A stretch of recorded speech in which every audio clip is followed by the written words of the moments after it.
After e4, c5, knight f3, knight c6, white plays bishop e5. And now what happens after a6? In the previous videos we went through queen c7, now a6 immediately. So we have to take the knight. The bishop can be taken by the b pawn or by the d pawn. So let's start with b pawn takes. Now we castle. And now it's black to play. So there's many moves that are possible. Let's start with d5. d5, the white player is trying to unify the pawn structure. So of course we're not going to take, because that's the whole point. We gave a bishop for a knight, which is something that usually we don't want to do, but we did it for a reason. We were going to try to make this c file a weakness with two pawns on top of each other. So we're not going to take this pawn, because then black gets the chance to put the pawns together, and then it's building a nice chain. So we don't want that. So after this d5 move, we play rook e1.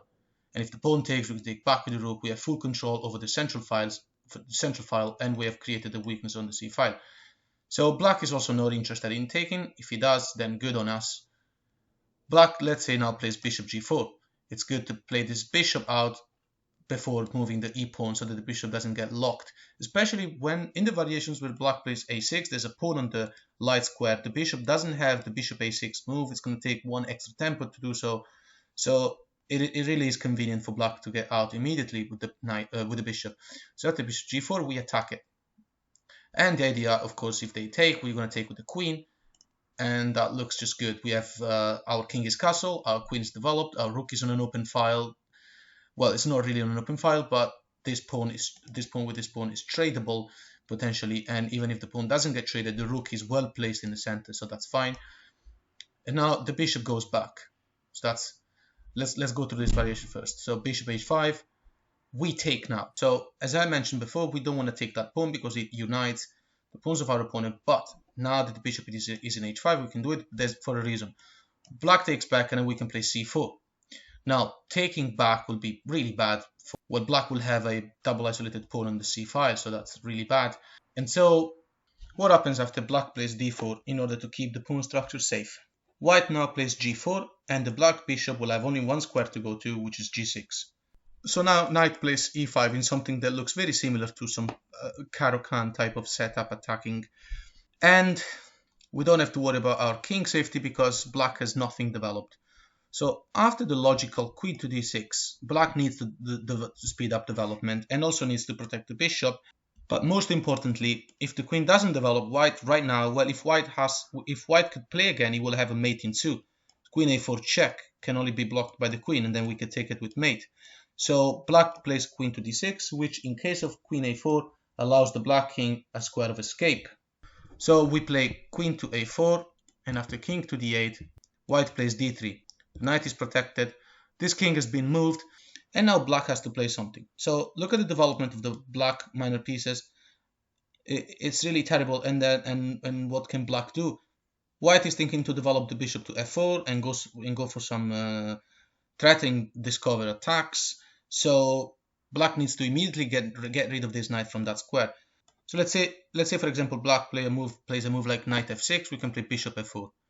And now the best move by black, according to the engine, even though like it's completely lost, it's queen to b6 to get out of this threatening diagonal. After queen to b6, we play g5, and we're winning the knight. The knight cannot move, because if the knight moves, we have queen d7 checkmate. So we're going to win the knight. So going back, the black's move is going to be f6, attacking the knight. And white continues with bishop f4.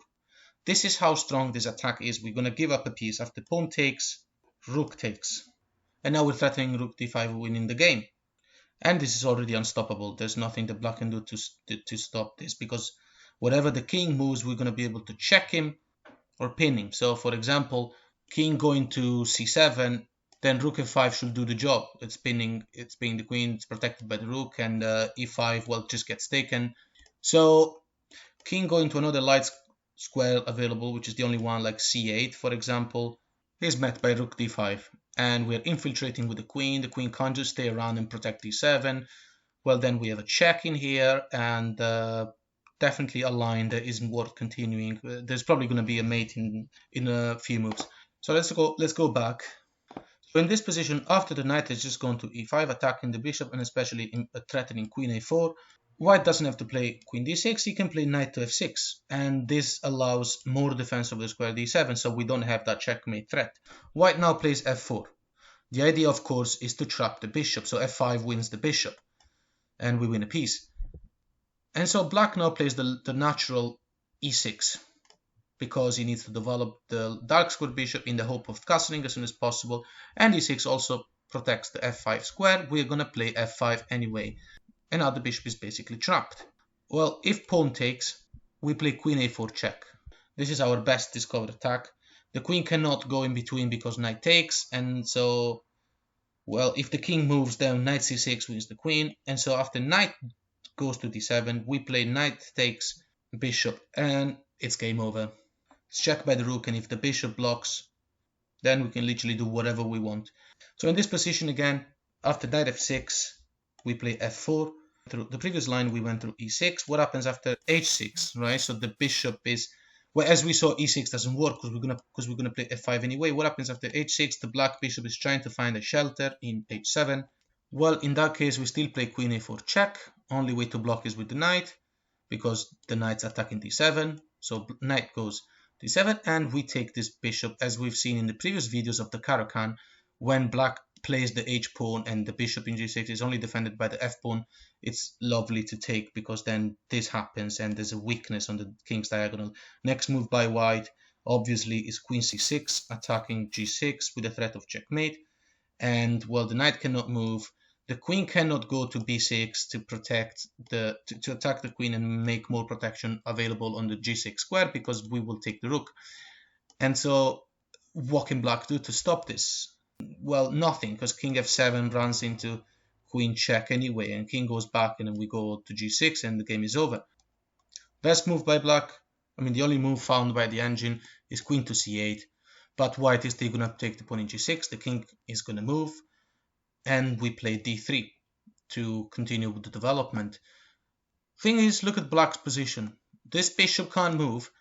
It will not be able to go on fianchetto. This rook is going to be unable to move for a very long time. This pawn can't move. To e6 it gets taken. To e5 it's also going to get taken because there's a pawn in the rook.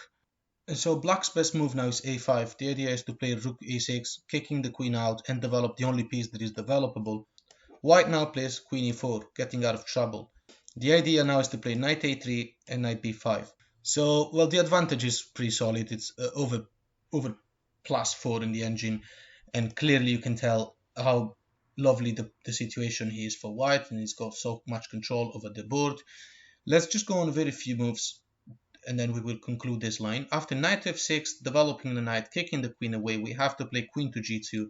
We're still controlling many squares, and this move also allows black to play e6, protected by the queen, and that allows development of the bishop and potentially maybe rook on an open file and on f8 or something like that. So these are the moves that could be played. And now it's white to move. White plays knight d2. The idea is to go to f3 and then potentially e5, from where the knight will be in a great outpost. And now black has to develop something. So let's say the bishop goes to either a7 or d6. Let's say d6. That doesn't change anything. Either e7 or d6. We're still going to play knight f3. And after the development of the last piece, white now simply plays bishop to d2. Well, we couldn't go to e3, so the bishop is developed now, and white's development is almost over. Well, so the only piece who's missing is the rook. So now black's best move is rook to a6, developing the rook like that. The queen can't move because queen moving somewhere, it's safe to take the pawn in e6. It's actually more than safe, it's actually excellent. So after rook a6, white continues with knight h4 and starts exploiting the weaknesses that are created in the black's territory. Right, so of course, it's not like these exact moves are going to happen in a game, but these are the concepts, these are the ideas of such lines. Not to mention the fact that at least like 70% of these moves were forced. And we're also going to go through all the variations so that we know how to force a favorable endgame. The idea now of the white player, just to mention, is going to be rook up, and then the other rook follows and start attacking the most backwards pawn of the black player. Black's best move is rook to e8. White plays rook e2. As we said, the rook wants to go to e1. And there's nothing that black can do to stop the harmonious development of these rooks. Let's say, well, if black pushes the pawn we can just take, and then bishop takes, looks fine, but then we can play rook to e1, and after the rook protects even further, we're going to play knight f5, and the situation for black is falling apart. We're threatening g7, so after the bishop moves, for example, then black will collapse after knight to g7. Here again, if black pushes the pawn and we take, and then if he takes with the rook, a very similar thing, we take the rook, bishop takes, and we develop the last rook in a Morphy style. Now we're attacking the bishop will have to move. Well, either way, we're still going to go to f5 with the rook. So let's say the bishop moves away, we're going to play knight f5.